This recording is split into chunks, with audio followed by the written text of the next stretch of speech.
क्या आपने कभी सोचा कि हम देश के अंदर किन की वजह से चैन की नींद सो पा रहे हैं, किन की वजह से हम सब सुरक्षित हैं? बिल्कुल, अगर नहीं सोचते हैं तो आपको इस पर भी सोचना चाहिए, क्योंकि हमारे देश के जो सैनिक हैं दिन रात सीमाओं पर डटे रहकर हमारे देश की सीमाओं के साथ साथ वहाँ के लोगों की भी सुरक्षा करते हैं।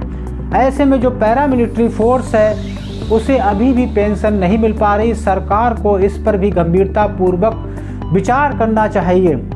देश के प्रत्येक नागरिक को सैनिकों का सम्मान करना ही चाहिए, क्योंकि उनकी वजह से ही हम यहाँ सब सुरक्षित हैं। बात शुरू करते हैं कि किन विपरीत परिस्थितियों में, चाहे वो सियाचिन ग्लेशियर हो, चाहे कारगिल हो, चाहे द्रास सेक्टर हो, जहाँ पे टेम्परेचर -डिग्री सेल्सियस में रहता है, ऐसी विपरीत परिस्थितियों में किस तरह से वो संघर्ष करते हैं, हमारे लिए किस तरह से वहाँ रहते हैं। तो मेरे साथ पूर्व सैनिक JCO junior commissioned officer army education course से थानेश्वर शर्मा जी मौजूद हैं। उनसे कुछ बातचीत करेंगे और पूछना चाहेंगे कि किस तरह से वो वहाँ पर विपरीत परिस्थितियों में जो हमारे सैनिक भाई हैं वहाँ रहते हैं, क्या उनकी लाइफ स्टाइल रहती है, किन किन विपरीत परिस्थितियों को उनको सामना करना पड़ता है।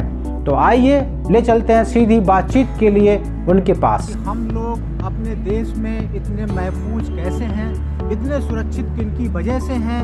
ये जो तिरंगा आप देख रहे हैं, ये तिरंगा हमारा कैसे सुरक्षित है? इसकी आन बान शान किसके ऊपर डिपेंड करती है? कौन इसको लगातार सुरक्षा के पहरे में रहकर इसकी सुरक्षा कर रहा है, हम लोग सुरक्षा कर रहा है? तो बताते हैं, आज हमारे बीच एक सेना के आर्मी के पूर्व JCO आर्मी एजुकेशन कोर्स के और वर्तमान में सेवारत भावना और जज्बा कूट कूट कर बना होता है। परिस्थितियाँ कितनी भी विषम हों, लेकिन हम लोगों ने शपथ खाते हैं कि हम अपने देश की रक्षा पर अपने प्राण निछावर कर देंगे। इसके लिए हमें हवा के रास्ते, पानी के रास्ते और ज़मीन के रास्ते कहीं भी जाना हो, हम कितनी भी विषम परिस्थितियां हों, हमारे सैनिक, हमारे सशस्त्र बल के सभी अधिकारी, सभी को ये सख्त ट्रेनिंग दी जाती है कि हमें वहाँ अपने देश की रक्षा के लिए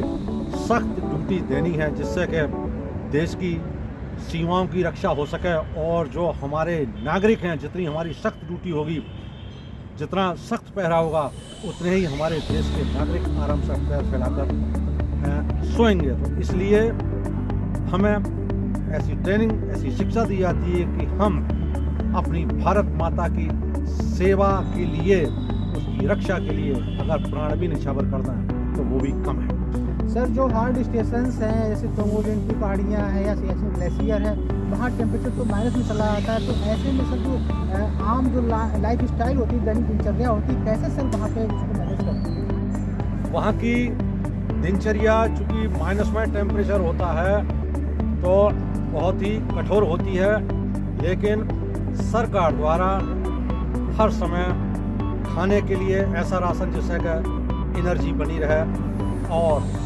विदेशी कपड़े, अपने यहाँ के कपड़े, मतलब उद्देश्य ये है, पूर्व में तो ये कपड़े विदेश से में, लेकिन आजकल भारत भी अपने तरह तरह के कपड़े और हथियार बनाने लगा है। तो सरकार हमें ऐसे कपड़े वगैरह मुहैया कराती है जिससे कि हम उन परिस्थितियों में मौसम का सामना करते हुए अपनी ड्यूटी सजगता से दे सकें। सर, आप सरकार से क्या चाहेंगे कि सैनिकों के लिए और कुछ बेहतर कार्य करे? जैसे पैरामिलिट्री फोर्स है, उनके लिए पेंशन वगैरह नहीं है, तो आपका क्या विचार है सर? देखिए, ये तो सरकार की अपनी पॉलिसी है। हमारा तो ये है कि पेंशन के बारे में सरकार सोचे और सरकार कोई ना कोई पॉजिटिव डिसीजन लेगी ही, क्योंकि इस बारे में कमेटी भी गठित हुई है और माननीय प्रधानमंत्री जी अब से कुछ समय पश्चात इस बारे में कोई घोषणा नहीं करेंगे, ऐसा मेरा मानना है। सर, जो अग्निवीरों की बात ये सही है सरकार? अग्निवीर के बारे में जो सरकार के कदम के बारे में मेरा ये कहना है कि वैसे अग्निवीरों को चिंता और लोगों को चिंता ये है कि 4 साल के बाद उनका भविष्य क्या होगा, लेकिन जो सरकार ने कहा है, उनका कहना ये है कि वहाँ से आने के बाद 25% जो है उसमें से वो तो आर्मी में या जिसमें एयरफोर्स में, नेवी में परमानेंट होंगे, और सिविल में उनका रीएम्प्लॉयमेंट के बारे में सरकार विचार कर रही है। सर, गणतंत्र दिवस के पावन अवसर पर आप हमारे जो देशवासियों को क्या संदेश देना चाहते हैं? हमारी तरफ से, क्योंकि मैं भी भारत का एक नागरिक हूँ, तो यही संदेश देना चाहूँगा कि जिस तरह हमारे अमर शहीदों ने हमारे देश को विदेशी चुंगल से आज़ाद कराया और कानून व्यवस्था बनाए रखने के लिए देश किस प्रकार चलेगा, उसका संचालन किस प्रकार होगा, संविधान का निर्माण किया और हमारा संविधान बनाया, तो मेरा देशवासी यही कहना है कि इसमें अधिकार और कर्तव्य दोनों दिए गए हैं। हम अपने अधिकारों को भी प्राप्त करें और उसके साथ साथ देश के प्रति जो हमारे कर्तव्य हैं उन कर्तव्यों का भी निर्वहन करें, जिससे कि हमारा देश का विकास हो सके। तो देखा साथियों आपने कि एक जो आर्मी लाइफ होती है कितनी डिफ़िकल्ट लाइफ होती है, और हमें लगता है कि आर्मी को, हम सरकार को क्या, आम पब्लिक को हर हाल में उनको रिस्पेक्ट देना ही चाहिए, क्योंकि उनकी वजह से ही आज हम यहाँ पे सभी लोग सुरक्षित हैं। खुशनसीब हैं वो लोग जिनका लहू वतन के काम आता है। सभी सैनिकों को, अमर शहीदों को सलाम। भारत टाइम्स न्यूज़ 24 से इसने कुशवाहा की रिपोर्ट।